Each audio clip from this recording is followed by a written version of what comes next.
Martial Peak Kabanata 5276 Pagpipilit ng gantimpala. Kahit na orihinal na sinadya ni Yang Kai na pakainin nito ang mga katawan ng kanyang miyembro ng squad, wala itong ganoong epekto. Ito ay ordinaryong karne ng baka, habang kahit na ang pinakamahina sa don ay nasa 5th Order Open Heaven Realm.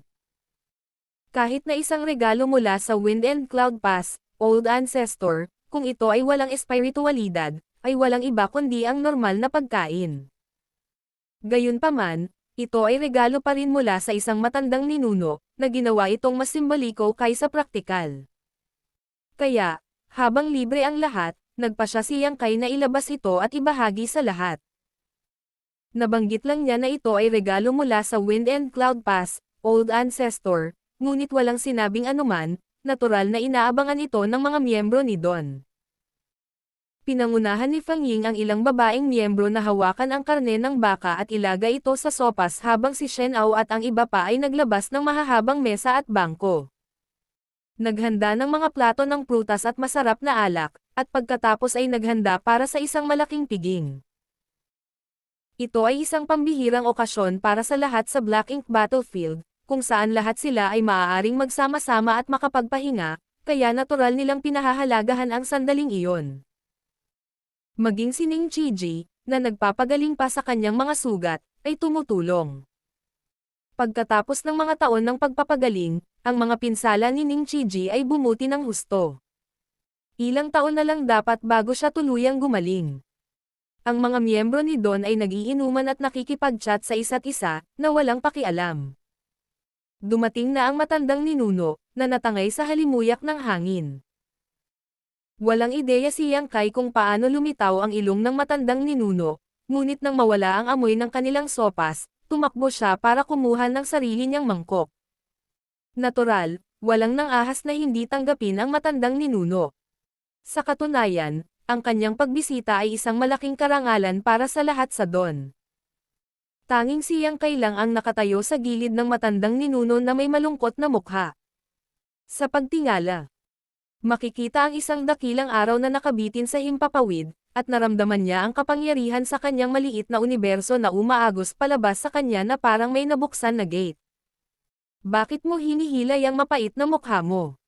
Ang hinihingi ko lang ay kaunting sikat ng araw mula sa iyo, mahirap ba iyon? Ang matandang ninuno na si Xiao Xiao ay hindi nasisiyahang mamulong nang hindi man lang itinaas ang kanyang mga mata. Sinampal ni Yang Kai ang kanyang mga labi, ngunit, matandang ninuno, kailangan ko ng maraming bagay para mapanatili itong banal na pagpapakitang ito. Ang dakilang araw na nakabitin sa himpapawid ay hindi araw, ngunit sa halip, ang gininto ang uwak ni Yang Kai ay naghahatid ng banal na pagpapakita ng araw.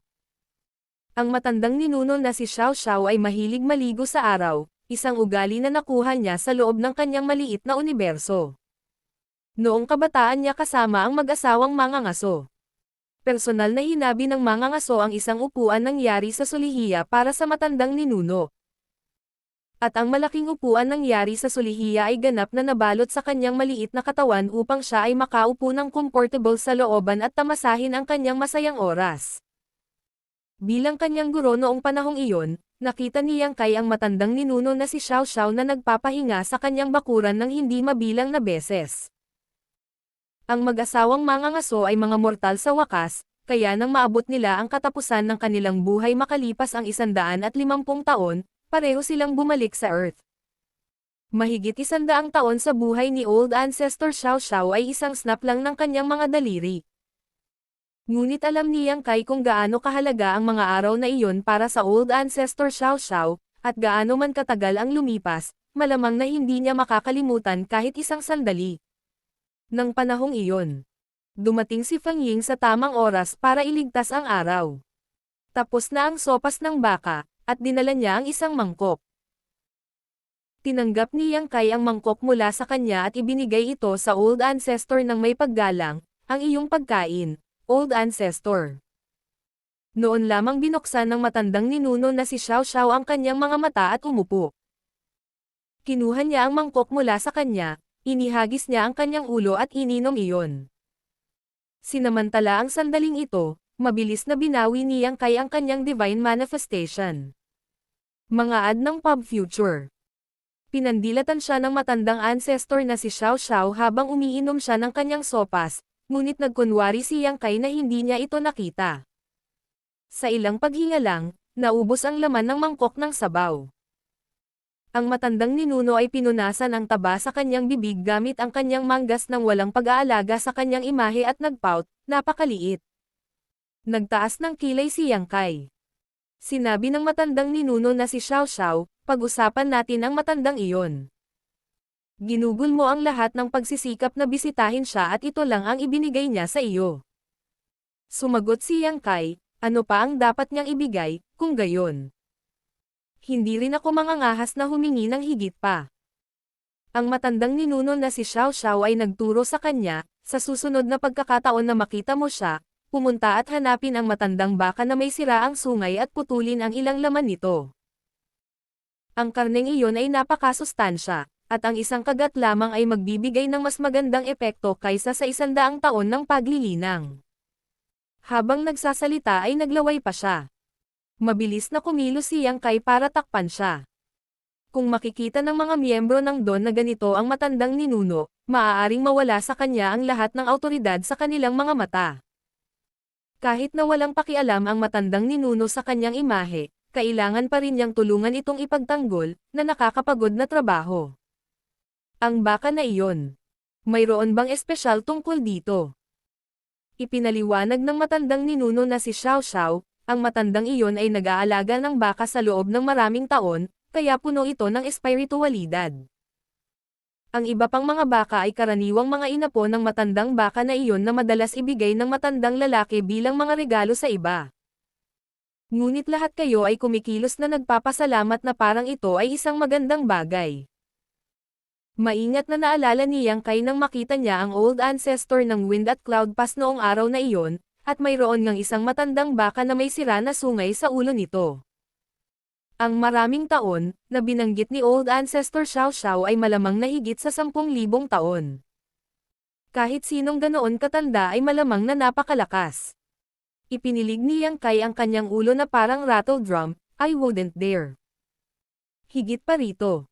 Nang hindi man lang binanggit kung siya ay magiging katapat o hindi para sa baka. Paano makukuha ng matandang ninuno ni Wind at Cloud Pass ang mga bagay na nakahiga kung talagang pinutol niya ang laman ng kanyang mahal na baka? Ang matandang ninuno na si Xiao Xiao ay ang gustong kumain ng karne ng baka, ngunit dumating siya upang udyukan siya. Ito ay simpleng hindi makatwiran. Habang nag-uusap sila, isang malakas na halakhak ang narinig sa malayo, ang bango ng karne. Young boy, naghanda ka ba ng maaga dahil alam mong may mga bisita kang darating? Kasunod ng paglitaw ng boses, lumitaw si Shu Linggang, na mabilis na humakbang kasama ang dalawa sa kanyang mga disipulo sa likuran niya, sina Cheng Kui at Su Yingzhou. Nang siya ay lumapit at nakita ang matandang ninuno, agad na inalis ni Shu Linggang ang kanyang ngiti at tulad ng isang manugang na babae na nakikita ang kanyang mga biyenan. Magalang siyang lumapit sa matandang ninuno at yumuko, 10,000 pagpapala sa matandang ninuno. Panipi. Habang nagsasalita, tiningnan niya si Yang Kai, nagtatanong kung bakit nandito ang matandang ninuno. Ibinalik ni Yang Kai ang tingin, ibig sabihin ay dumating ang matandang ninuno upang humingi ng pagkain. Naiintindihan ni Shu Linggang. Walang kahit isang tao mula sa Yinyang Pass ang hindi nakakaalam ng katakawan ng matandang ninuno na si Xiao Xiao.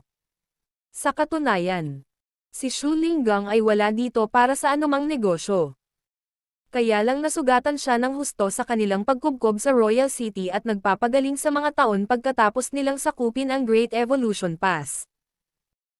Pagkatapos noon, habang abala si Yang Kai sa pag-aasikaso sa mga usapin tungkol sa Black Ink Nest, hindi na nagkaroon ng pagkakataon ang dalawa na makita ang isa't isa.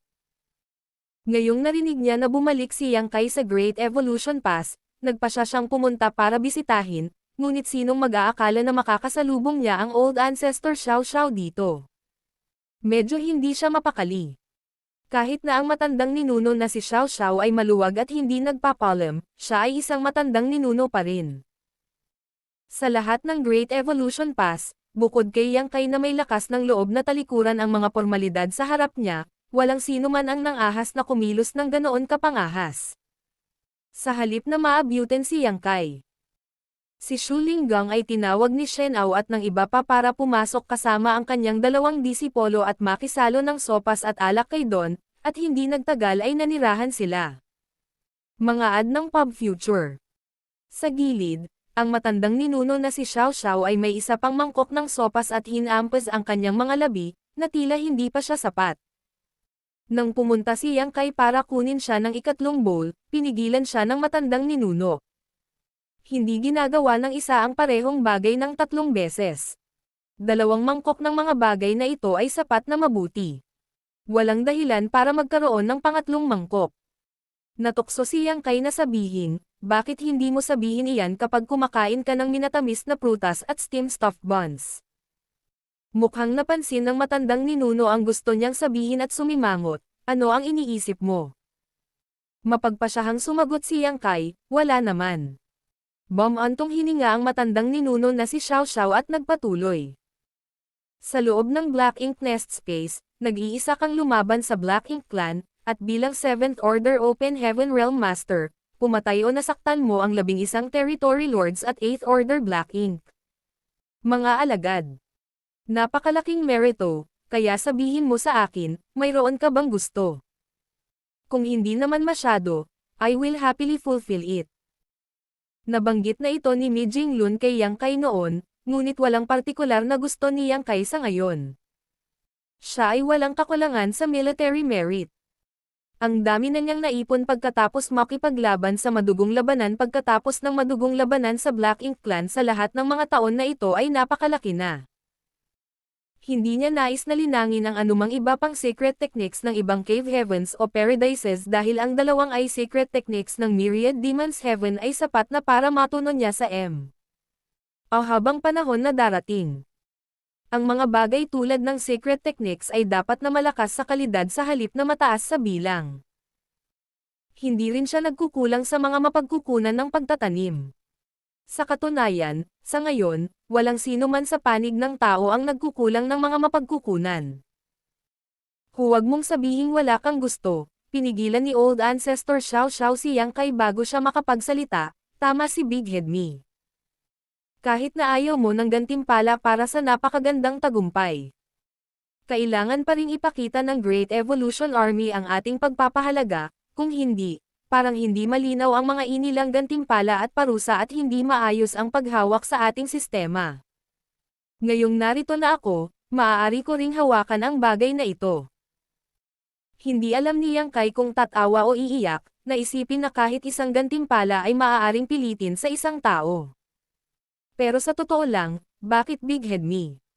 Tinawag siya ni Ouyang Lai ng ganoon, at maging ang matandang ninuno ay tinatawag siya ng ganoon. Hindi naiwasang magtanong ni Yang Kai, bakit ganoon ang tawag kay Senior Me? Maluwag na sinabi ng matandang ninuno, ang lalaking iyon ay may isip na kasing lawak ng dagat, kaya hindi ba malaki ang kanyang ulo? Ganon din si Big Head Siang. Sinapo ni Yang Kai ang kanyang noo. Kamangha-manghang. Hindi lang nagkaroon ng Big Head Me sa Great Evolution Pass, mayroon pang Big Head Siang ngayon. May malalim na hinala si Yang Kai na ang pangalang ito ay talagang nagsimula sa Old Ancestor. Hindi mo pa sinasabi sa akin kung anong reward ang gusto mo. Ako mismo ang pumunta dito, kaya hindi mo ako maiwan ng walang dala, di ba? Hinikayat siya ng matandang ninuno. Sasabihin na sana ni Yang Kai sa kanya na wala siyang gusto. Ngunit bigla niyang nakita ang isang magandang figure na lumitaw at naglalagay ng isang mangkok ng sopas ng baka sa harap ni Miao Feiping. Namumula ang tingin sa kanyang nahihiyang mga pisngi bago siya kumuha ng malambot. Boses, Senior Brother Mao, mangyaring kumain ng ilang sopas. Magalang na sumagot si Miao Feiping, maraming salamat, Junior Sister. Kinawayan ng babae ang kanyang mga kamay, masyadong magalang si Kuya. Sabay turo ni Yang Kai gamit ang kanyang kamay, si Xiao Kai ay ipinanganak mula sa aking maliit na universo at nilinang ang daw ng kalawakan. I have the intention to nurture her ng maayos. Kung masyado akong abala sa hinaharap, matutulungan niya akong pangasiwaan ang ilang bagay na may kaugnayan sa Tao of Space.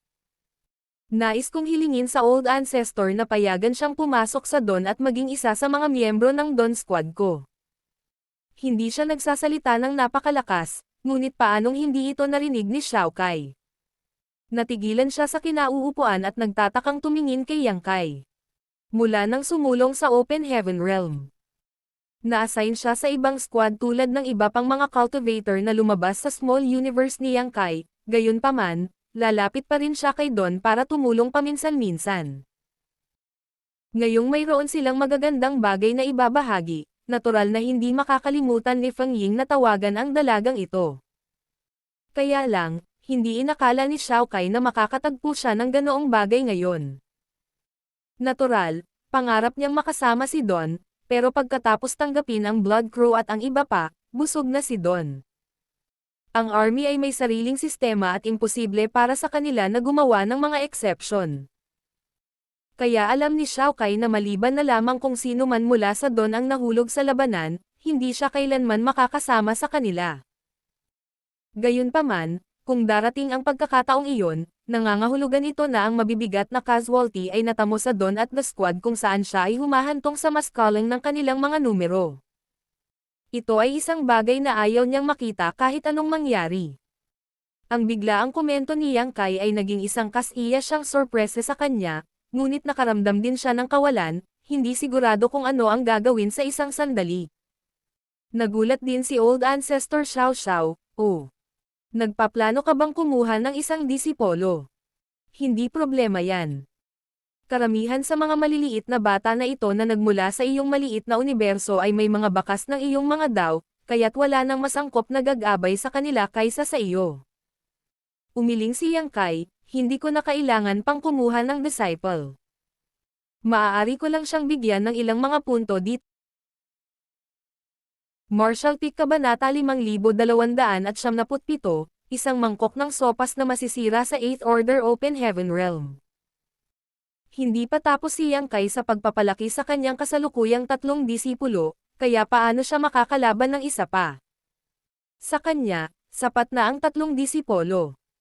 Sa kanyang buhay, siya ay bihasa sa 3 Grand Daos, kaya ang 3 disipolo ay tama lamang na tumanggap ng isang mana bawat isa. Medyo nahihiya itong sabihin na hindi niya nagawa ang kanyang tungkulin bilang isang guro sa kanyang 3 disipulo, same time lamang silang tinuturuan sa loob ng kanyang maliit na universo. Dahil sila ay lumabas sa kanyang maliit na universo, hindi binabanggit ang pagtuturo sa kanila, kahit na makita sila ay mahirap. Hindi man lang alam ni Yang Kai kung ano ang kalagayan ng 3 maliliit na bata ngayon. Ngunit malinaw na, sa kanilang mga kakayahan, at sila ay naninirahan sa Open Heaven Realm Cradle ng Star Boundary, at ang kanilang mga tagumpay sa hinaharap ay hindi na nila alam. Hangganan. Ang sabi ng matandang ninuno pagkatapos mag-isip-isip, puno na ang liwayway sa 50 miyembro. Makatwiran, hindi mo maaaring tanggapin ang sinuman, gayunpaman, dahil tinanong mo, maaari kaming gumawa ng isang pagbubukod, minsan lang, ngunit hindi ito magiging isang pamarisan.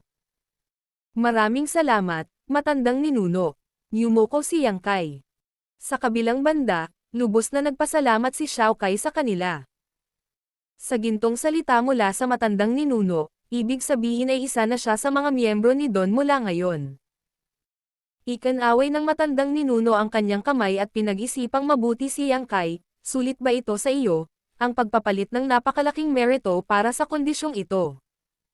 Ngumiti si Yang Kai, "Patay na ang mga merito ngunit buhay ang mga tao. Ang mga bagay na ito ay hindi maihahambing."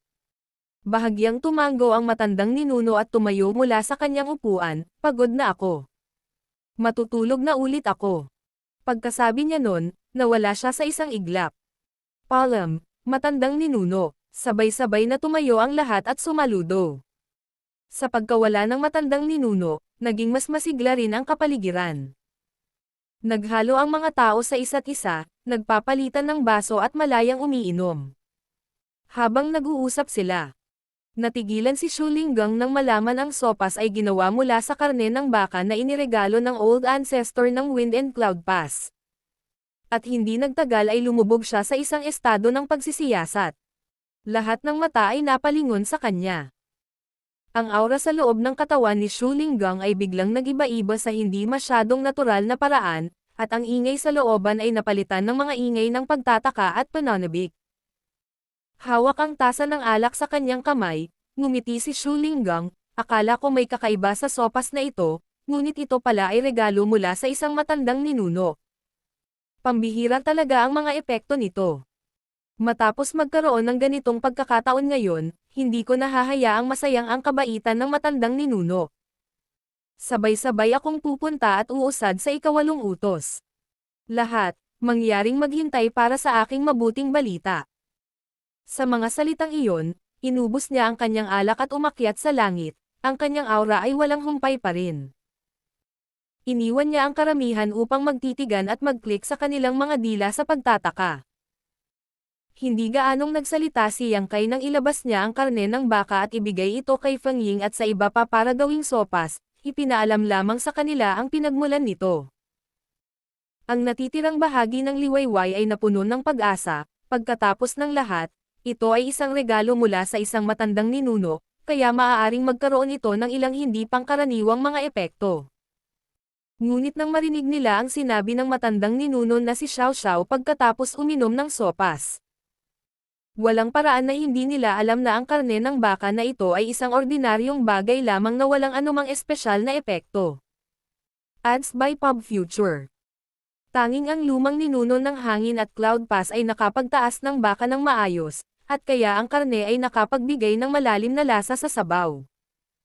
Maya-maya ay dumating si Shu Linggang at hindi narinig ang sinabi ng matandang ninuno na si Xiao Xiao.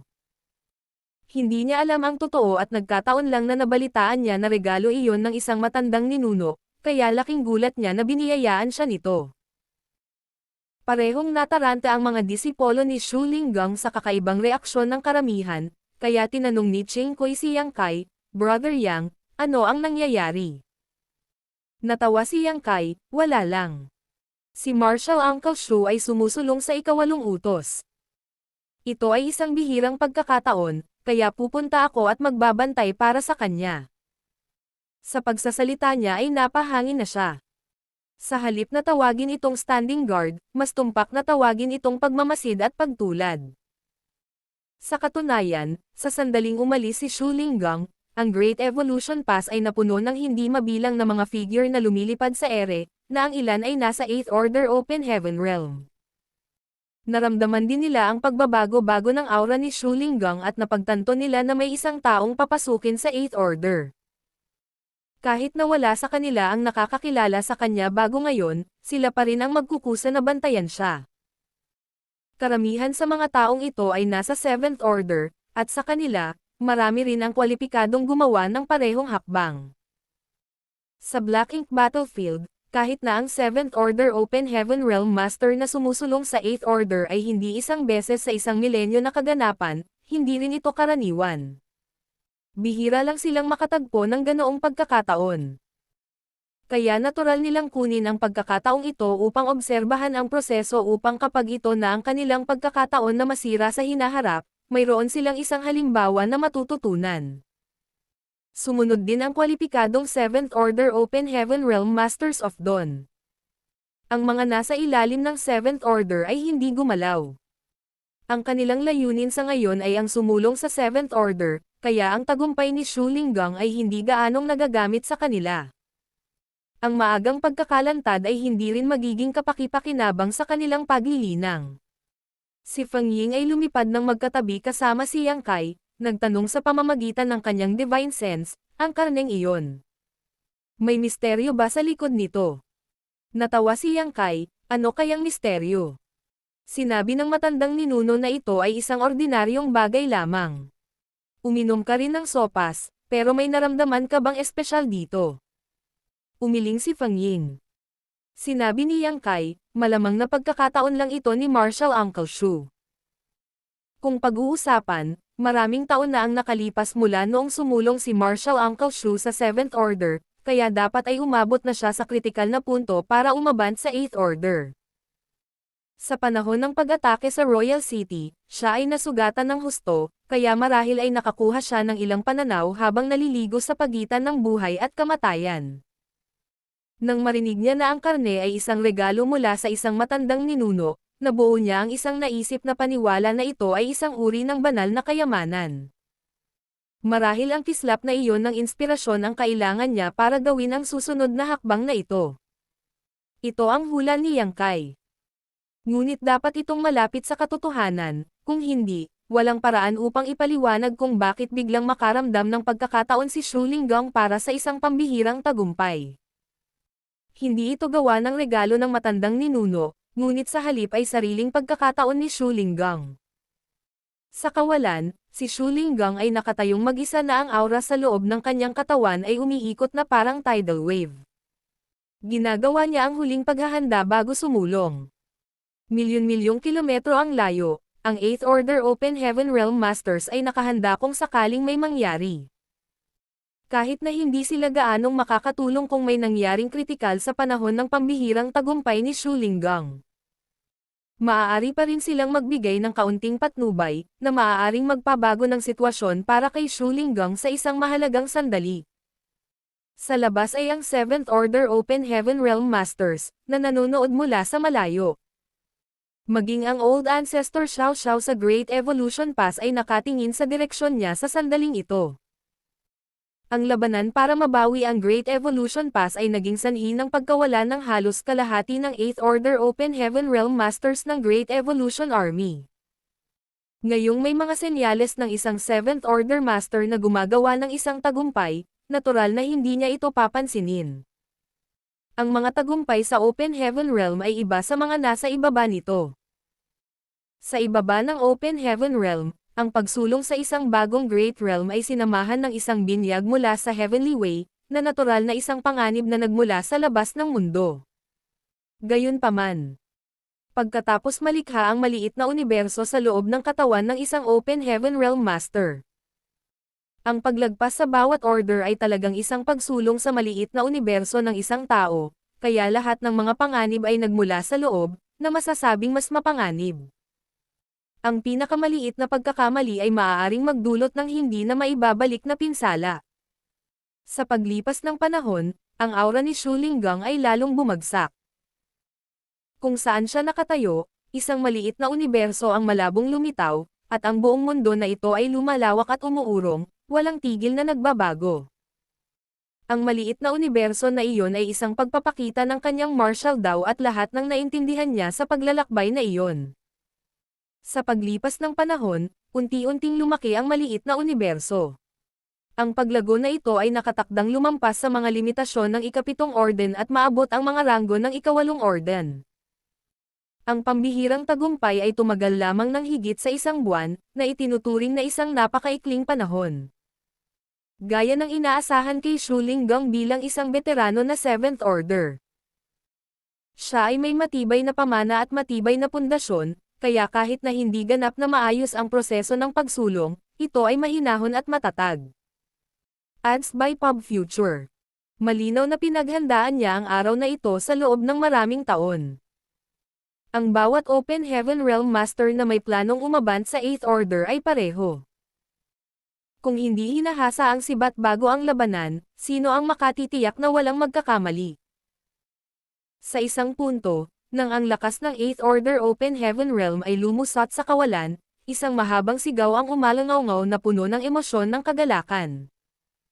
Sa araw na iyon, matagumpay na umabant si Shu Linggang ng Yinyang Cave Heaven sa 8th Order sa labas ng Great Evolution Pass. Ito ang unang human 8th Order Open Heaven Realm Master na umabant sa Great Evolution Pass pagkatapos ng mahigit 30,000 taon, kaya nagkaroon ito ng malaking kahalagahan.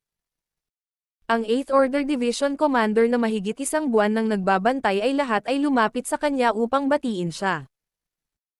Nakipagpalitan ng kasiyahan si Shu Linggang sa 8th Order Open Heaven Realm Masters sa buong paligid na may malawak na ngiti sa kanyang mukha, binabati sila ng mainit at masaya.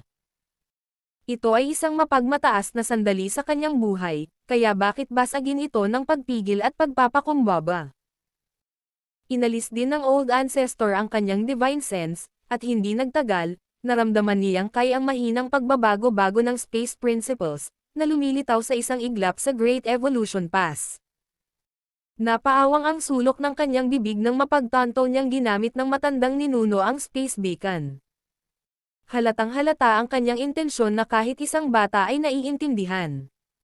Ito ay isang masayang kaganapan para sa mga tao, kaya paanong ang matandang ninuno ay hindi pumunta sa Royal City upang iulat ang mabuting balita?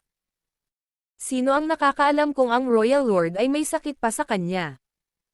Let's go! Tawag ni Yang Kai sa 7th Order Open Heaven Realm Masters of Dawn. Ang bawat isa ay nakakuha ng isang bagay sa sesyon ng pagmamasid na ito. At least, alam ng 7th Order Open Heaven Realm Masters kung ano ang dapat nilang gawin, at may mas magandang ideya kung ano ang kanilang makakaharap kapag umaban sila sa 8th Order sa hinaharap. Ito ay lubhang kapaki-pakinabang na kaalaman para sa kanila, at ito ay magliligtas sa kanila mula sa pagdaan sa ilang mga ditor. Sa pagbabalik, lahat ay malakas na nag-uusap, na tanging si Feng Ying lamang ang nananatiling tahimik. Hindi masyadong pinansin ni Yang Kai ang maliit na detalyeng ito sa daan, at noong bumalik sila sa courtyard na sinabi ni Feng Ying, "Squad leader, gusto kong pumasok sa retreat." Tumingin sa kanya si Yang Kai, medyo nagulat, "May epiphany ka ba?" Tumanggaw si Feng Ying. Ngumiti si Yang Kai, "Mabuti naman. Kung ganoon, mas mabuting huwag mo itong ipagpaliban. Bilisan mo at pumasok sa retreat." Hindi nag-atubili si Feng Ying na bumalik kaagad sa kanyang tirahan, pinaandar ang spirit array para ihiwalay ang sarili, at nagsimulang mag-cultivate sa pag-atres. Para kay Shu Linggang na umaban sa ikawalong order sa isang paghigop ng sopas ay sapat na nakakagulat, ngunit ngayon, tila posible para sa sopas na iyon na magsilang ng dalawang 8th Order Open Heaven Realm Masters. Nagsimula pang ang magtanong si Yang Kai kung talagang may kakaibang epekto mula sa karne ng baka na ibinigay sa kanya ng matandang ninuno. Gayunpaman, wala siyang napansing kakaiba sa sopas na nainom niya at maging ang Old Ancestor Xiao Xiao mismo ang nagsabi na ordinaryong bagay lang iyon. Sa huli, ang mga pagkakataon ay mahiwaga at hindi mahuhulaan na mga bagay. Para sa marami sa mga miyembro ni Don, ang sopas ay isang masarap na pagkain lamang, ngunit para kay Shu Linggang, ito ay isang pagkakataon para sa isang pambihirang tagumpay. Ang pagmamasid at pagtulad sa pagsulong ni Shu Linggang ay nagresulta sa isang pagkakataon para kay Feng Ying. Pagkakataon pagkatapos ng pagkakataon, ito ay isang misteryoso at hindi maipaliwanag na bagay. Walang ideya si Yang Kai kung saan ang kanyang sariling pagkakataon. Ngunit alam niya na kahit na may pagkakataon na lumitaw sa harap niya ngayon, mahirap para sa kanya na hawakan ito dahil wala pa siyang sapat na akumulasyon sa ikapitong utos. Kapag naitaas na niya ang kanyang kultibasyon sa limitasyon at nakaipon ng sapat na karanasan, magkakaroon siya ng pagkakataong umaban sa ikawalong utos. Gayunpaman, may kalamangan si Yang Kai na hindi mapapantayan ng iba. Mayroong hindi mabilang na mga nabubuhay na nilalang sa loob ng kanyang maliit na universo na ipinanganak. Nabubuhay sa kanilang buhay, tumatanda, nagkakasakit, at namamatay, patuloy na pinapataas ang kanyang world force. Bukod pa rito, palaging pinipino ng World Tree clone ang world force na iyon, na nagpapahintulot na maging mas dalisay at mas siksik kaysa sa iba pang 7th Order Open Heaven Realm Master. Ang kadalisayan ng kanyang world force ay ang pundasyon na nagbigay kay Yang Kai ng kapangyarihan upang sugpuin ang kanyang mga kapantay sa 7th Order. Sa kabila ng pagiging nasa parehong realm, nagawa niyang gumamit ng kapangyarihan ng ilang beses kaysa sa isang ordinaryong 7th Order Open Heaven Realm Master, kaya natural na mas malakas siya. Sa katagalan, ito rin ay magbibigay sa kanya ng maraming tulong kapag siya ay sumulong sa 8th Order. Walang ideya si Yang Kai kung gaano katagal bago niya maabot ang isang pambihirang tagumpay, ngunit tinansya niya na aabutin ito ng hindi bababa sa 1,000 taon. Ang pagsulong sa Open Heaven Realm ay palaging isang mahabang paglalakbay ng walang anumang mga shortcut. Martial Peak Kabanata 5278, Pagpunta sa No Return Pass. Ang pagsasaayos at muling pagtatayo ng Great Evolution Pass ay puspusan. Bilang isang Grandmaster Artifact Refiner, si Yang Kang ay sobrang abala din. Nakipagtulungan siya sa iba pang mga artifact refiner upang pinuhin ang iba't ibang malalaking artifact. At pagkatapos ay na-install ang mga artifact na ito bilang array core sa iba't ibang lugar sa buong Great Evolution Pass. Ngayong ganap nang naayos ang mga space array ng pass, maraming mensahe mula sa labas ng mundo ang maaaring may padala sa pamamagitan nito. Bilang 7th Order Open Heaven Realm Master, walang gaanong kwalifikasyon si Yang Kai para magkaroon ng akses sa anumang confidential na impormasyon. Ngunit maraming balita ng tagumpay ang talagang sadyang isiniwalat ng mga nakatataas, kaya malalaman sila ng lahat. Maraming balita ng tagumpay, dahil ang kawalan ng human race sa Black Ink Battlefield ay tila naglaho sa isang gabi.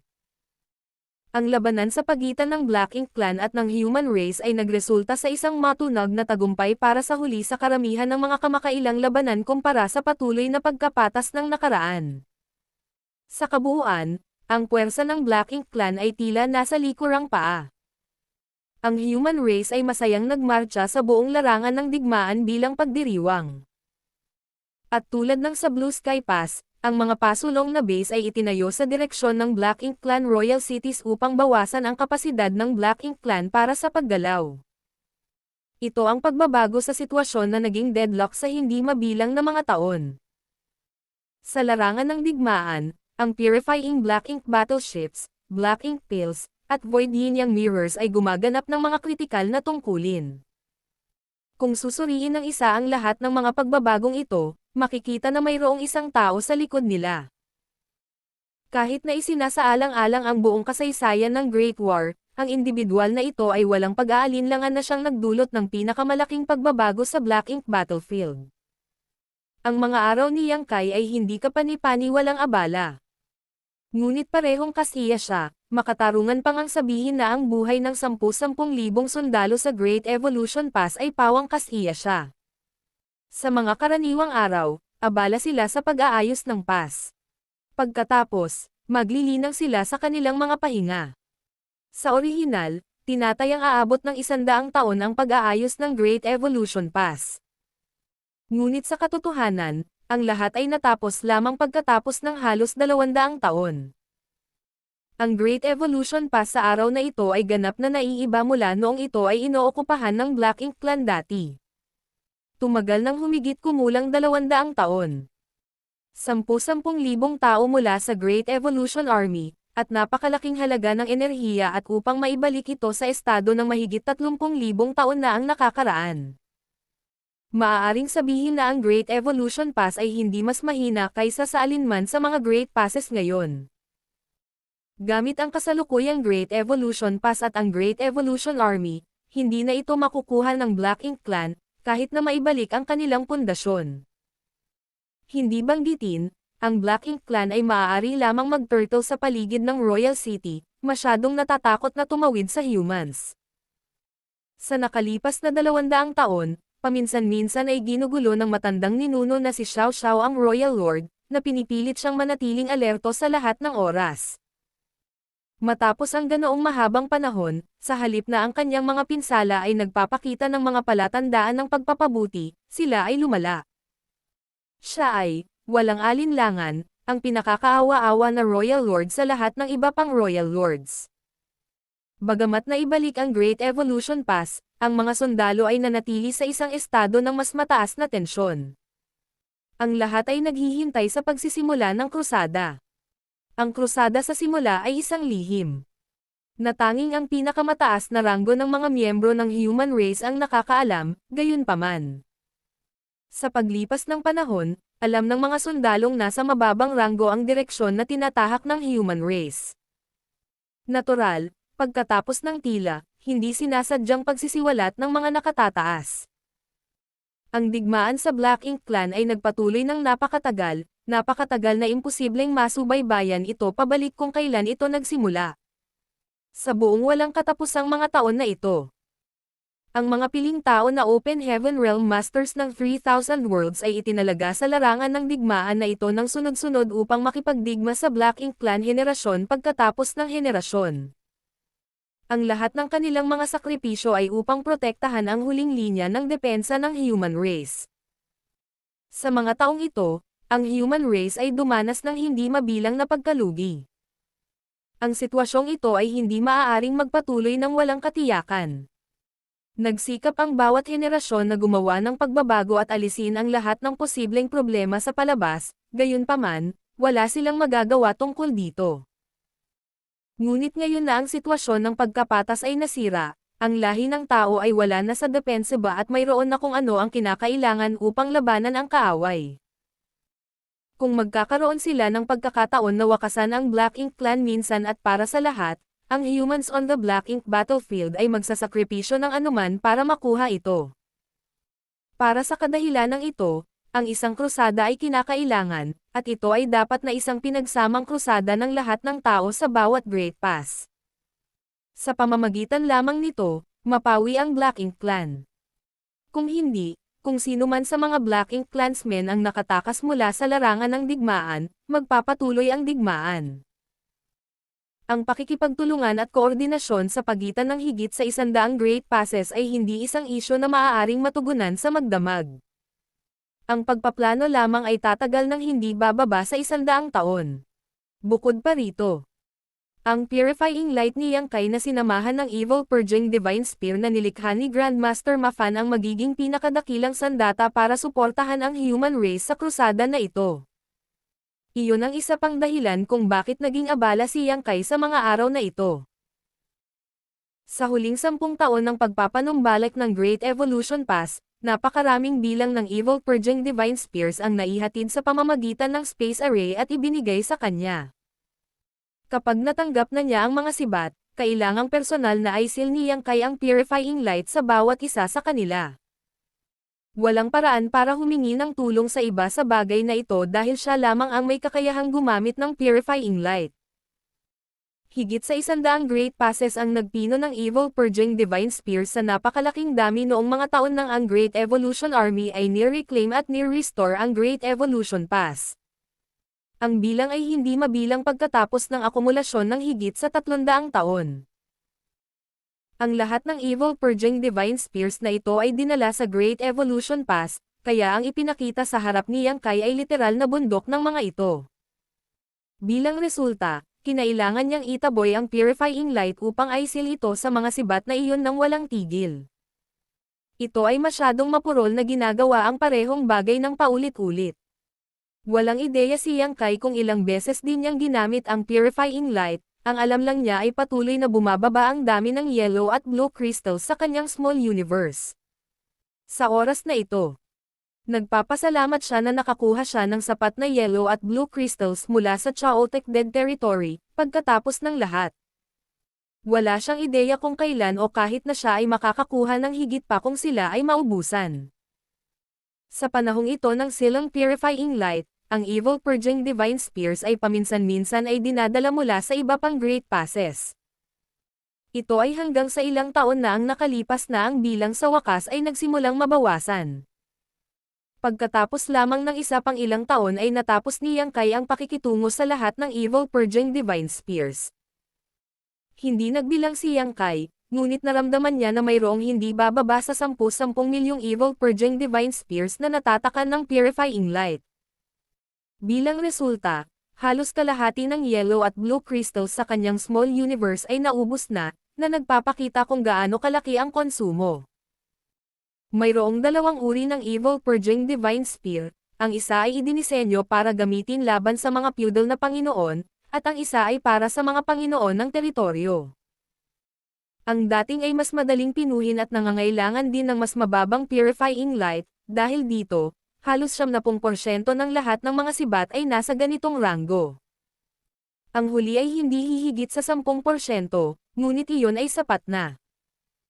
10-10 milyong Evil Purging Divine Spears ang hinati sa 100 plus na Great Passes, na bawat isa ay tumatanggap ng halos 100,000 sibat. Kung ang bilang na iyon ay hindi makapagtatagumpay sa krusada, kung gayon ang lahi ng tao ay dapat na isuko ang anumang pag-asa na talunin ang Black Ink Clan. Sa Great Evolution Pass, ipinatawag si Yang Kai sa tirahan ng Old Ancestor Xiao Xiao. Ilang oras na ang nakalipas, natapos na niya ang pakikitungo sa Evil Purging Divine Spears, at mula noon ay nag-cultivate na siya sa retreat. Mabilis na nalalapit ang krusada. Kaya masigasig niyang pahusayin ang kanyang personal na lakas, dahil pagkatapos lamang na lumaki siya ng sapat na kapangyarihan ay makakagawa siya ng tunay na pagbabago sa paparating na labanan. Gayunpaman, nakatanggap siya ng tawag mula sa Old Ancestor Xiao Xiao pagkatapos lamang ng ilang araw ng pag-atres. Nang makita niya ang matandang ninuno, napagtanto niya na, tulad ng sabi-sabi, ang matandang ninuno ay hindi maganda ang kalooban. Sa mga nakalipas na taon, regular na ginugulo ng matandang ninuno na si Xiao Xiao ang Royal City. Sa kabila ng katotohanan na siya ay pumunta at bumalik kung kailan niya gusto, siya ay wala pa rin sa isang kaaya-ayang mood para sa ilang kadahilanan. Dumating si Yang Kai at maingat na sinabi, "Old Ancestor, tinanong mo ako." Gusto kong bumiyahe ka sa No Return Pass," sagot ni Old Ancestor. Ang No Return Pass. Nagulat si Yang Kai nang marinig niya ang mga salitang, "Para saan?" Maraming beses na niyang narinig ang tungkol sa No Return Pass. Bagamat ito ang huling linya ng depensa ng human race, personal itong ipinagtanggol ng Dragon at Phoenix Clan, kasama ang marami pang malalakas na Divine Spirits sa kanila. Ayon sa impormasyong nakuha ni Yang Kai, isang dating Dragon Emperor at Phoenix Empress ang nagtulungan pabalik sa Divine Spirit Ancestral Land sa isang mahusay na digmaan laban sa Black Ink Clan. Sa halaga ng kanilang sariling buhay, na dinagdagan ng 16 na sacred treasures ng iba't ibang Divine Spirit Clans, nagawa nilang sugpuin at selyuhan ang isang Black Ink Giant Spirit God. Sa ilang mga punto pagkatapos noon, ang Dragon at Phoenix Clans ay umalis sa Ancestral Land upang gampanan ang tungkulin ng mga tagapag-alaga ng No Return Pass. Kahit na pagkatapos ng maraming taon, hindi pa sila nakabalik sa Divine Spirit Ancestral Land. Hindi lang iyon. Ngunit ang mga sinaunang dakilang eksperto ng tao ay nagtakda ng hindi mabilang na mga paghihigpit sa paligid ng Divine Spirit Ancestral Land upang paghiwalayin ang loob at labas at ganap na pigilan ng Black Ink Giant Spirit God mula sa pagtakas. Noon, nang hinabol ni Cheng Yang sina Yang Kai at si Alin Lang, naligaw sila sa Divine Ability Sea na iyon at nakaranas ng maraming paghihirap. Pagdating sa Divine Spirit Ancestral Land, walang mga palatandaan ng Dragon Clan o Phoenix Clan, ngunit nanatili ang isang sangay ng Phoenix, na pinamumunuan ni Qing Luan, Yuan Chu, Yu Zuo, at Hong Hu. Countless years passed as the Ancestral Land's ancestral strength wore down the power of the Black Ink Giant Spirit God, eventually turning him into a lifeless corpse, but to do so, much of the ancestral strength produced in the Ancestral Land had to be siphoned away. It was only after Yang Kai arrived in the Ancestral Land and helped unlock the Demon Silang Land that the Ancestral Land's ancestral strength began to be restored, making it more suitable for the Divine Spirits to live in. Si Su Yan, Zhu Qing, Shan Qing Luo, at ang iba pa mula sa Voidland na may mga bloodline ng Divine Spirit ay kasalukuyang naglilinang sa Ancestral Land. Lahat sila ay may mga pinagmumulan ng banal na espiritu, at ang paglilinang doon ay walang alinlangan na magdudulot sa kanila ng malaking pakinabang. Daan-daang taon na ang nakalilipas.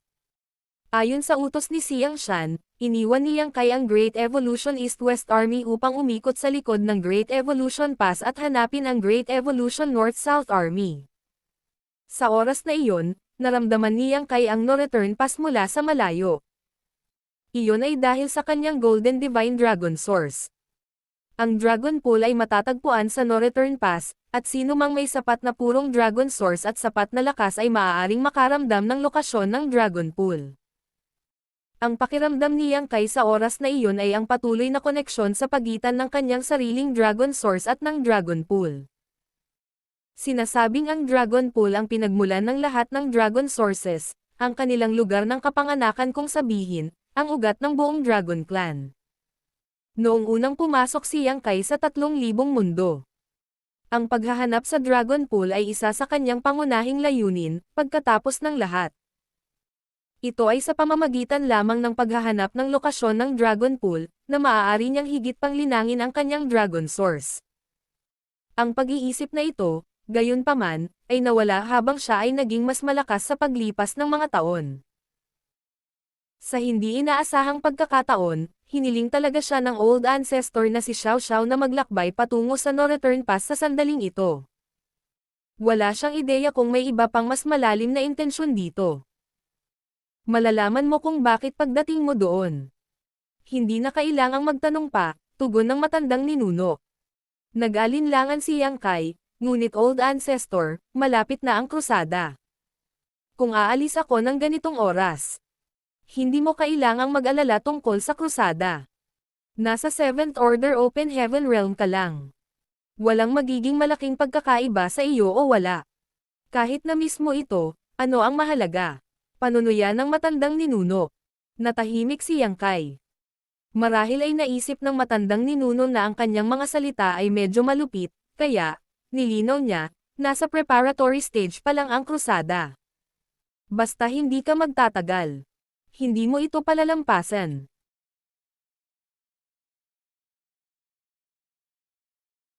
Martial Peak Kabanata 5299, hinihintay kita.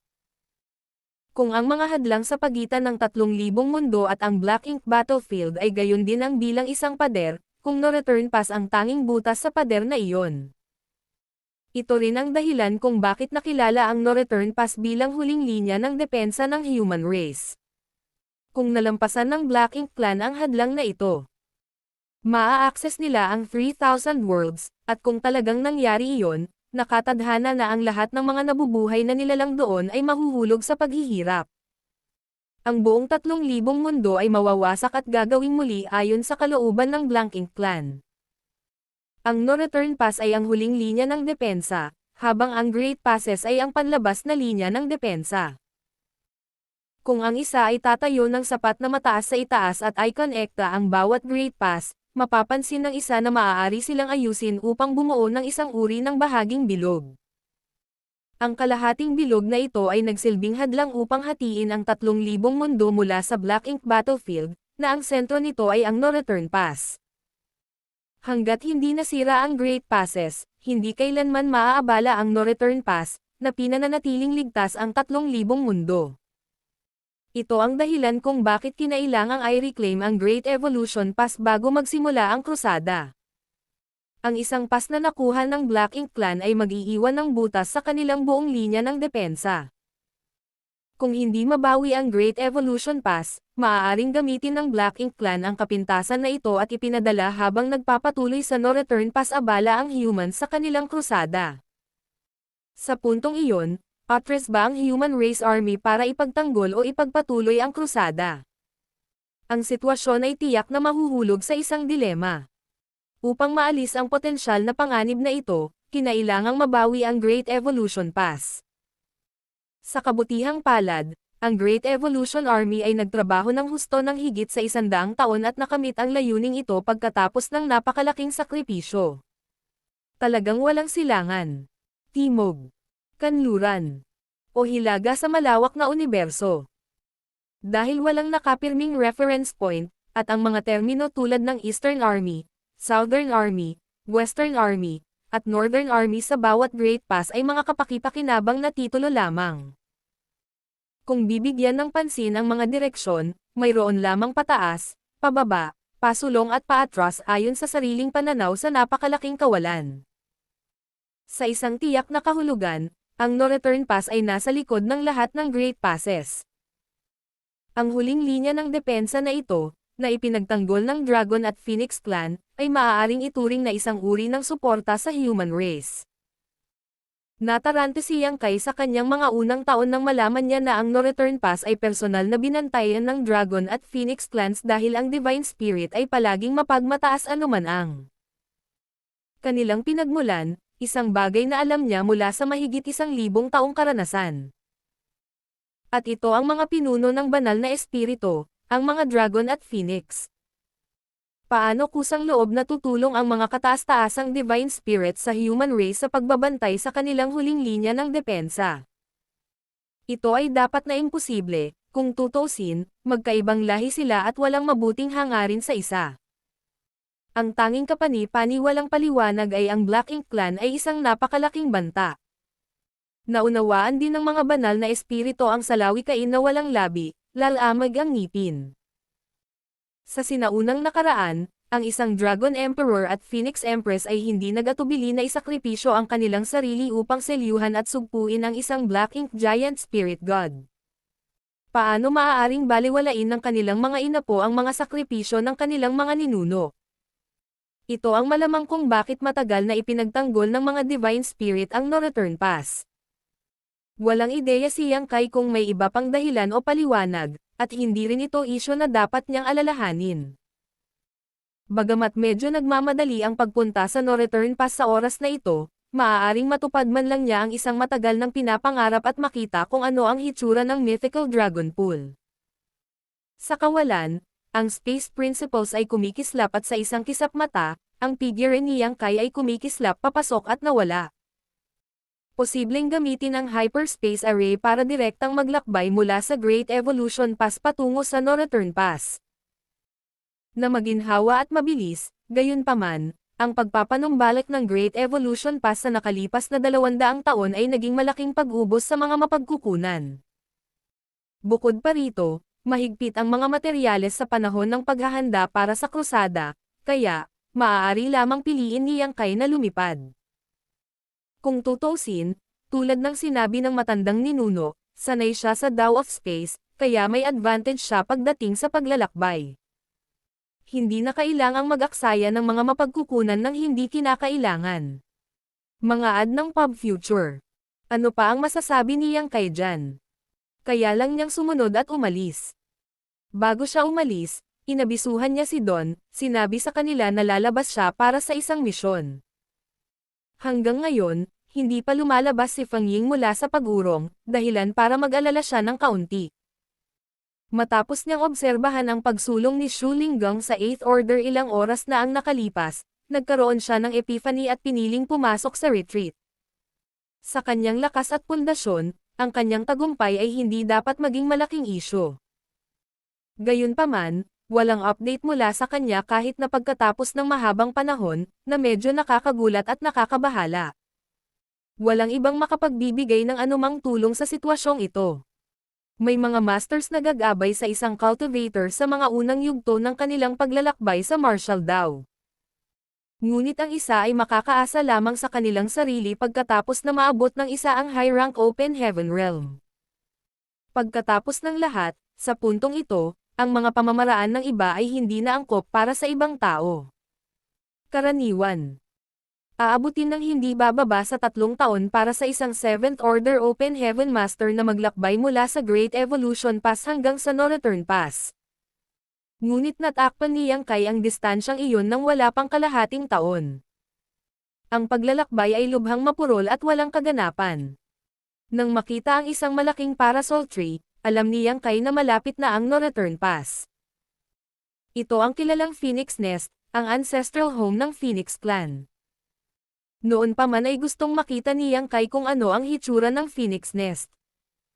Ang isang kahangahangang Divine Spirit Clan ba tulad ng Phoenix Clan ay gagawa ng pugad sa puno tulad ng ibang ibon. Iyon ay magiging napakasama. Natural, nagtaka si Yang Kai kung ang Phoenix Nest ay isang label lamang, kung tutuusin, ang tinatawag na Phoenix Nest ay maaaring tumutukoy sa isang engranding palasyo na itinayo ng Phoenix Clan. Pagkatapos mag-isip tungkol dito sa loob ng ilang oras, naramdaman ni Yang Kai na siya ay masyadong ilong. Dahil mayroon siyang Dragon Source sa kanya, ang Dragon Clan lang ang dapat niyang alalahanin, hindi ang Phoenix Clan. Habang papalapit siya, naramdaman ni Yang Kai ang pagpintig ng kanyang Dragon Vein, na nagbibigay sa kanya ng pakiramdam na parang pauwi na siya. Alam niyang ito ay dahil sa koneksyon sa pagitan ng kanyang Dragon Source at ng Dragon Pool, kung tutuusin, hindi naman ito ang tunay niyang tahanan. Ang ganitong uri ng mood, gayunpaman, ay hindi maiiwasang medyo nababalisa siya. Para siyang isang palaboy na maraming taon nang wala at hindi maganda, pinilit na umuwi, hindi alam kung paano haharapin ang pagtatanong ng mga matatanda. Gayunpaman, hindi nakuha ni Yang Kai ang masigasig na pagtatanong ng elders, ngunit sa halip ay nakakapukaw ng dragon pressure. Isang figurang nakasuot ng berde ang hamarang sa kanyang dinadaanan. Ang figure ay matangkad at mag-ara, at may marangal na kutis, na may matangkad na mapupulang labi at kumikinang na mapuputing ngipin. Ngunit, ang titig mula sa kanya ay hindi lubos na nakakatanggap. Pinalaki niya si Yang Kai mula sa itaas hanggang sa ibaba mula sa malayo, na parang hindi siya sigurado kung saan unang aatake. Masasabi kaagad ni Yang Kai na ang individual na ito ay bahagi ng Dragon Clan dahil masyadong halata ang dragon pressure na bumubulusok mula sa kanya. Batay sa dragon pressure lamang, ang individual na ito ay dapat na isang Grand Dragon, na katumbas ng kanyang kasalukuyang ranggo. Kung sino ang mas malakas, lampas ito sa kaalaman ni Yang Kai, kaya kailangan niyang makita ito para sa kanyang sarili. Nagulat si Yang Kai, hindi pa niya naaabot ang no return pass, kaya bakit hamarang ang lalaking ito sa kanyang dinadaanan. Hindi niya maiwasang maramdaman na sinadya niya ang pagharang niya. Mula noong sinaunang panahon, maraming magsasaka ang naglakbay mula sa no return pass hanggang sa iba pang great passes. Ngunit kakaunti ang nakabalik dito, ngunit ang lalaking hamarang sa kanyang daan ay malinaw na umaasa sa kanya. Ang dragon pressure ng lalaking ito ay napakalakas, na nagpapahiwatig na isa rin siya sa pinakamahusay sa iba pang mga Grand Dragon. Gayunpaman, para kay Yang Kai, ito ay isang banayad na simoy ng hangin. Mga ad ng pub future. Hindi alam kung ano ang gusto niya. Hindi nang ahas si Yang Kai na magpakita ng anumang puot. Kaya humakbang siya ng 2 hakbang pasulong at ikinuyom ang kanyang kamao. Ang Great Evolution Pass, Yang Kai, ay naglakbay sa no return pass sa ilalim ng tagubilin ng Old Ancestor. Pahintulutan akong magtanong, paano ko haharapin ang kapatid na ito? Kanina pa kita hinihintay, galit na umiling ang Dragon Clansman sa berde, ibinuka ang kanyang mga labi at umungal. Ang kanyang dragon pressure ay tumigas at sumugod patungo kay Yang Kai. Habang umuungal siya, sumugod siya kay Yang Kai, inabot, at hinawakan siya. Ang kanyang makatarungang mga kamay ay kahawig ng isang babae sa mga tuntunin ng pagiging patas. Ngunit sila ay nagtataglay ng nakamamatay na kapangyarihan. Kung tutuusin, siya ay mula sa Dragon Clan, at natural na may malakas na pangangatawan. Maging ang espasyo ay tila nabasag sa ilalim ng kanyang pagkakahawak. Hindi lang iyon, ngunit naramdaman din ni Yang Kai ang mga mahiwagang pagbabago sa kanyang paligid, na nagpaisip sa kanya na napapalibutan siya ng mga ilusyon.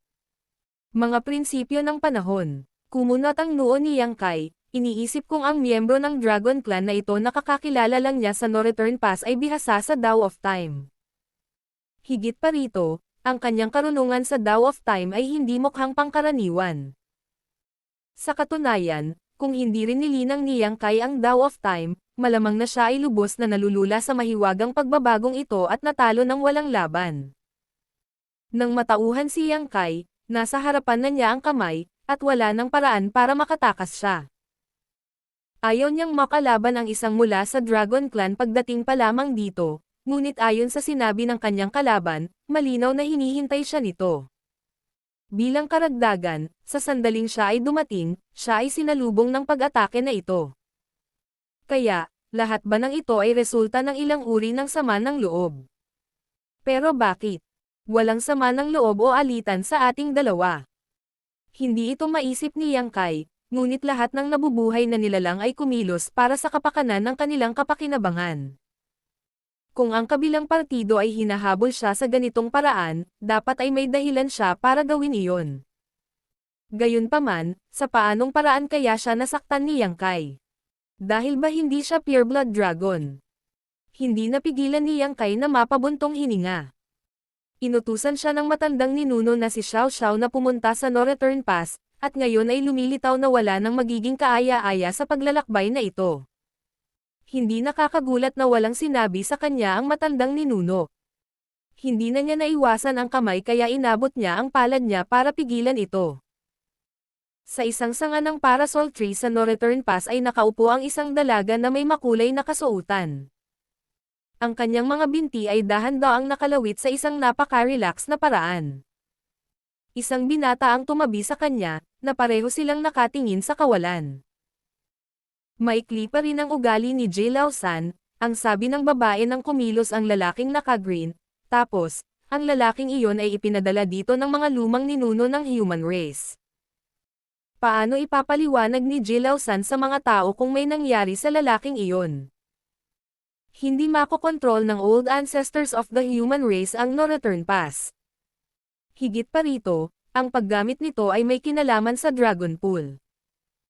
Libu-libong taon nang hinihintay ni Jilao-san ang araw na ito, at nang sa wakas ay nagkaroon siya ng pagkakataon, may mga tao na gustong tumalon sa linya. Paano niya ito matitiis? Sabi ng binata na nakatayo sa tabi niya. Lumingon ang, speaking of which, kakaibang pumayag ang ancient dragon sa mga babae ng human race. Wala na ba sila sa isip? Naririnig ng mga tao ang sinasabi mo, sagot ng binata habang kumikibot ang gilid ng bibig. Nang mapagtanto ng babaeng may matingkad na pananamit. Inilabas niya ang kanyang dila at mabilis na binago ang paksa, malinaw, ang mga tao ay dapat na nagbabayad ng mataas na halaga, kung hindi, ang Dragon Clan ay hindi sumang-ayon dito. Sa tingin mo, gaano katagal makakaligtas ang tao sa ilalim ng pag-atake ni Jilao-san? Sumagot ang lalaki, maling tanong ka.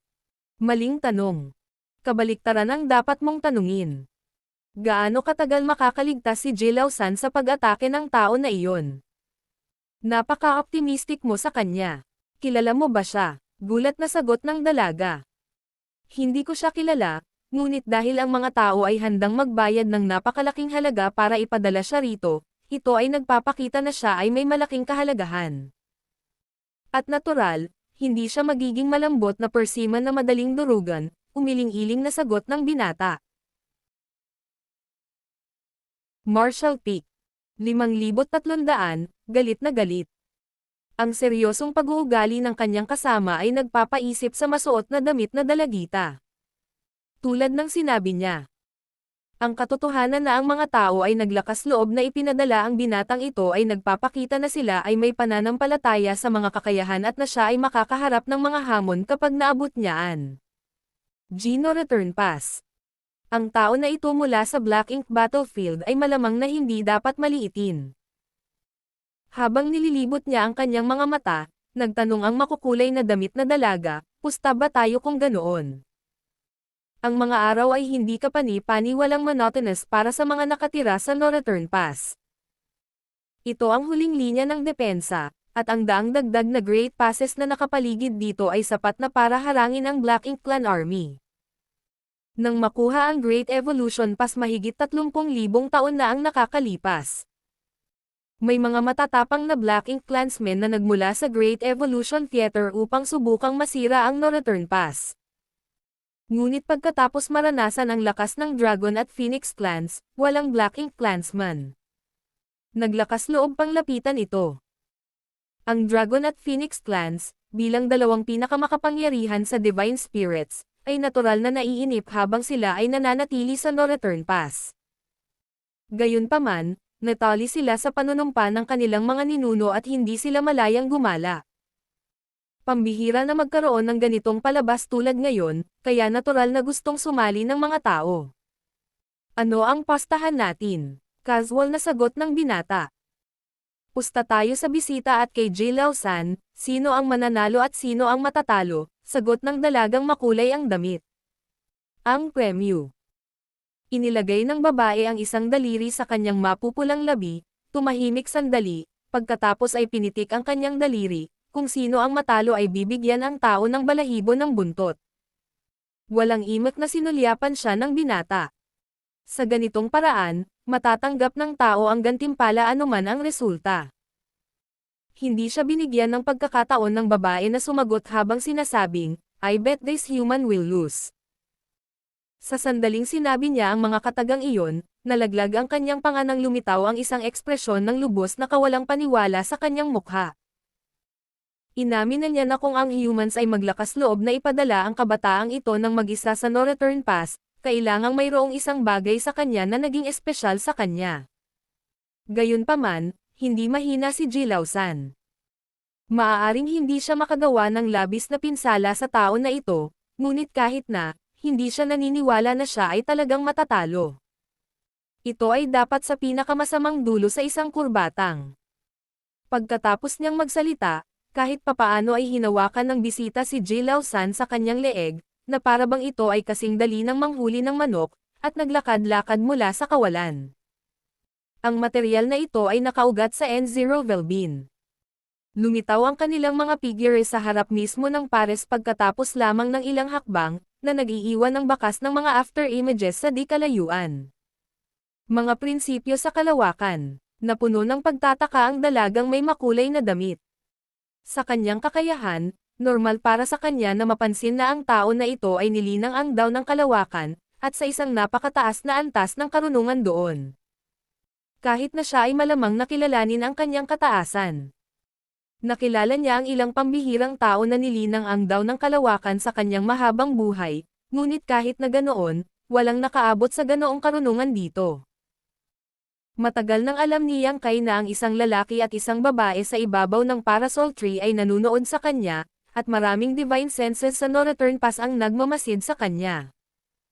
Bilang pagbibilang sa mga aksyon ng lalaking humarang sa kanya, walang ideya si Yang Kai kung ano ang inaasahan sa kanya ng No Return Pass. Ang mga ginawa ng blocker ay maaaring dahil sa isang bagay na personal, ngunit hindi iyon nakahadlang sa posibilidad na siya ay sulsolan ng mga nakatataas ng Dragon Clan. Mga ad ng Pub Future. Sinusubukan ba nila akong subukan? Hindi sigurado si Yang Kai kung bakit ganoon ang ugali ng No Return Pass. Ngunit maaari rin siyang ituring na kalahating divine spirit, kaya, naunawaan niya na hindi siya maaaring maging masyadong mahinhin habang nakikipag-ugnayan sa ibang mga divine spirit. Dahil sa labis na pagmamataas ng mga banal na espiritu, tanging ang mga mas mayabang lamang ang makakausap sa kanila sa pantay na katayuan.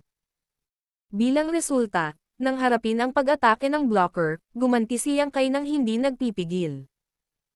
Gayunpaman, hindi niya lang inaasahan na ang Grand Dragon na ito ay parang isang bird adong unan, maganda kung tingnan ngunit sa pangkalahatan ay walang silbi sa huli.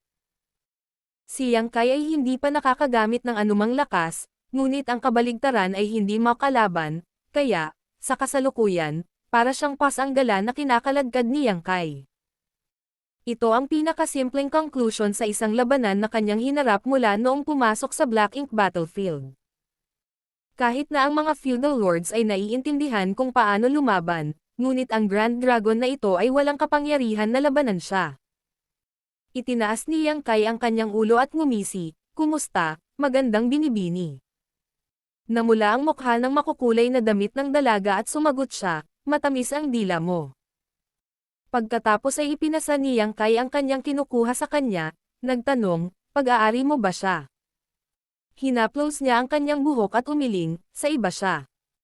"Oh." Simpleng sabi ni Yang Kai, na kinikilala na ang babaeng nasa harap niya ay dapat mula sa Phoenix Clan, na hindi nakakagulat dahil siya ay nakadapo sa Parasol Tree. Si Jilao San sa kabilang banda, na sinunggaban ni Yang Kai, ay labis na napahiya at Si Jilao San sa kabilang banda, na sinunggaban ni Yang Kai, ay labis na napahiya at nagalit. Hindi pa niya naranasan ang gayong kahihiyan at kahihiyan sa 10,000 taon ng kanyang buhay. Ang masama pa, ang lahat ng divine senses sa No Return Pass ay nananatili sa kanya, na inilantad ang kanyang kahihiyan sa lahat. Pinahiya niya rin ang iba pang mga dragon. Paano niya haharapin ang kanyang mga kapantay at ang Phoenix Clan sa hinaharap? "Pakawalan mo ako." Pumiglas siya at namula ang pisngi. Hindi niya moari kung paano siya agad na nahuli nang hindi man lang naghatid ng pag-atake sa kanyang kalaban. Sa kanyang mga mata, ang kabilang partido ay walang iba kundi isang 7th Order Open Heaven Realm human. Bagamat ang isang Grand Dragon ay teknikal na katumbas ng isang 7th Order Open Heaven Master, kung may labanan sa pagitan nila, ang Grand Dragon ay palaging nangunguna.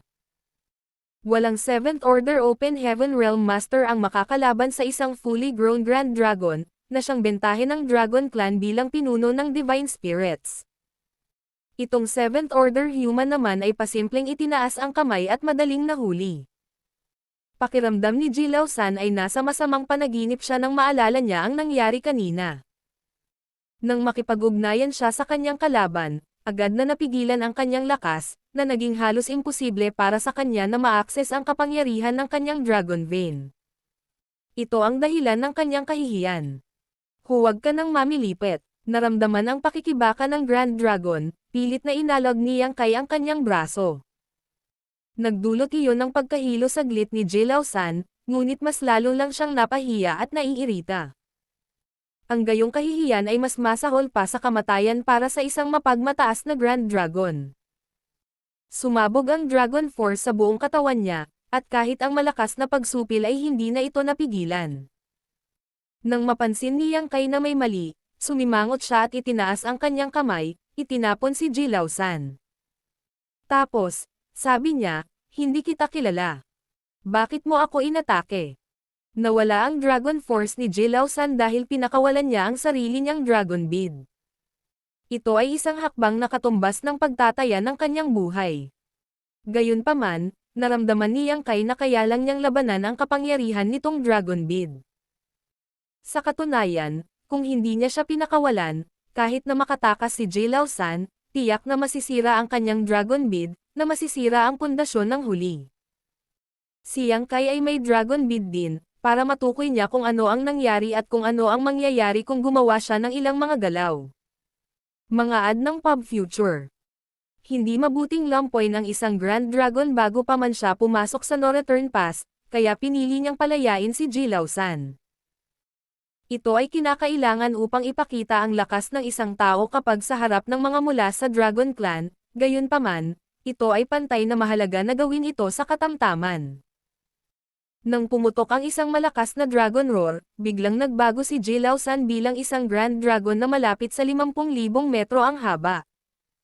Nakataas ang ulo ng Grand Dragon, at ang kanyang Dragon Eyes ay tumitig kay Yang Kai na parang nakatitig sa isang langgam sa lupa.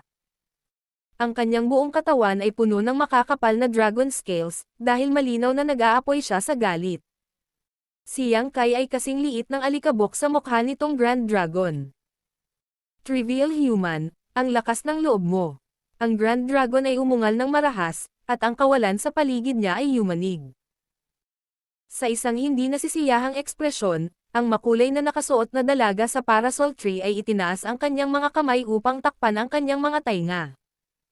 How dare you humiliate me ng ganito? Dapat mong bayaran ang iyong buhay sa pangalan ng Dragon Clan. Nang matapos magsalita si Jilao San, ibinuka niya ang kanyang mga labi at iniluwa ang kanyang Dragon Breath, binalot ang langgam sa kanyang harapan. Ang Dragon Breath ay ang pinakakaraniwang paraan ng pag-atake ng Dragon Clan. Kahit na karaniwan, ito ay napakalakas, lalo na kapag inihatid ng isang Grand Dragon. Maging ang isang feudal na Panginoon ay sisingaw kung tatamaan ng ganoong putok. Higit pa rito, ang Time Principles ay hinabi sa Dragon Breath na ito, kaya kasama ng nakakatakot na mapanirang puwersa, tila ang pagkalante ng 1,000 taon ay dinala kasama ng secret technique na ito. Walang 7th Order Open Heaven Realm Master ang makakaligtas sa pag-ataking tulad nito. Nang medyo hamupa na ang galit ni Jilao San, biglang nanlaki ang Dragon Eyes niya na parang tinamaan ng kidlat. Laban sa lakas ng kanyang Dragon Breath, mayroong isang figure na gumagalaw sa itaas ng agos. Mukhang hindi nagmamadali ang figurang iyon, sa totoo lang, para itong namamasyal sa isang hardin. Pagdating ng dahan-dahan sa napakalaking dragon head ni Jilao San, iniunat niya ang kanyang kamay upang magiliw itong tapikin habang sinasabi, ang galit ay magdudulot lamang ng pinsala sa katawan, dapat kang huminahon. Sa isang tapik, naramdaman ng Maringal at napakalaking Jilao San ang kanyang dragon vein na nanginginig ng husto. Dahil hindi niya mapanatili ang kanyang dragon form, mabilis na lumiit ang kanyang katawan at bumalik sa kanyang human form. Minsan ay hinawakan siya ni Yang Kai sa kanyang batok. At sinabi habang nakaharap sa No Return Pass, ang Great Evolution Pass, na si Yang Kai ay dumating sa No Return Pass sa ilalim ng utos ng Old Ancestor. May tao ba dito? Nagkaroon ng ingay nang bumukas ang gate ng No Return Pass, na orihinal na sarado. Yumuko si Yang Kai mula sa malayo bago pumasok, kinaladkad si Jilao San kasama niya. Pagpasok niya sa Inner Sanctum, nakatitig sa kanya ang mga figures sa magkabilang gilid. Nandoon din ang binata at babaeng nakita ni Yang Kai sa parasol tree kanina. Ang mga titig na iyon ay pinaghalong pagsisiyasat at pag-usisa. Ang pagiging makatayo rito ay nagpapahiwatig na ang mga taong ito ay alinman sa mga Dragon of Phoenix, at matagal na nilang alam na may isang tao na may Dragon Source na darating sa No Return Pass. Gayunpaman, ang parehong clans ay hindi gaanong alam tungkol sa kanya.